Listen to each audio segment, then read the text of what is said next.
Breaking news. Canada just said they will go to war with the United States if the US tries to take Greenland, citing Article 5 of NATO, as Greenland is a part of NATO. Greenland's Prime Minister, a part of NATO, has said he will activate Article 5 if American troops step foot on the island, and President Trump knows this and says it doesn't matter now. This also comes as 16 troops from NATO have been stationed on the island for defense, including 1 and 2 from Norway and the UK.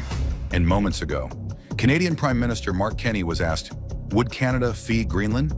And he said, under NATO Article 5.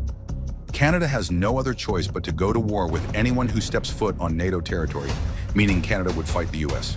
The United States is sending around 5,000 troops to Greenland to fill their Air Force bases and says that this should not alarm any NATO forces.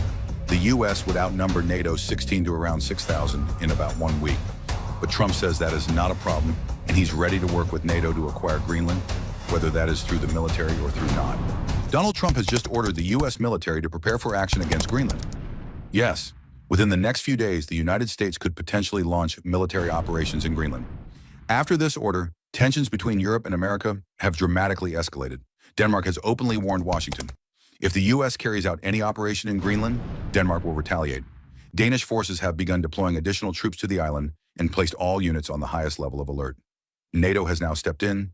The alliance has announced full and unwavering support for Denmark. As Canada just drew a red line, Canada says it will go to war with the United States if the US tries to take Greenland. They are citing NATO, Article 5, because Greenland is NATO territory. Greenland's Prime Minister has made it clear, if American troops step foot on the island, he will activate Article 5. Trump knows this and says it doesn't matter. This comes as NATO has deployed 16 troops to Greenland for defense, including forces from Norway and the United Kingdom.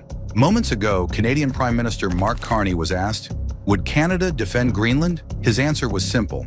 Under NATO, Article 5, Canada has no choice but to fight anyone who enters NATO territory, including the United States. Meanwhile, the US is sending 5,000 troops to Greenland to reinforce its AIR force base, claiming this should not alarm NATO.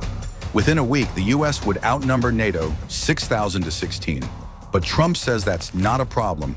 He says he's ready to acquire Greenland, with NATO or without them, by diplomacy or by force. Denmark just made a military move in Greenland, and it exposed Europe's weakness. Copenhagen says it's sending reinforcements, troops, ships, aircraft. They call it defense. Washington isn't impressed. Here's what Denmark is bringing: command units, patrol ships, helicopters, and F-35 fighter jets. American jets built in the US with US control systems. Denmark spent billions over 2 years and now hits 3% of GDP on defense. Sounds big until you remember the US spends about $900 billion every year. Denmark's entire push barely moves the needle in Washington. It gets worse. France warned that violating sovereignty would bring unprecedented consequences. France's defense budget is about $64 billion. The US could buy France's entire military many times over and still have change. Germany sent 13 soldiers. 13. That's a soccer team with a substitute. Sweden is sending troops too. Symbolic, not decisive. Denmark has 1 Arctic-ready battalion, about 600 soldiers. The US already has around 800 troops stationed at Pituffik Space Base, with better gear, better logistics, and total air control. Europe is holding emergency meetings, issuing joint statements, forming working groups. Meanwhile, Donald Trump just floated, raising the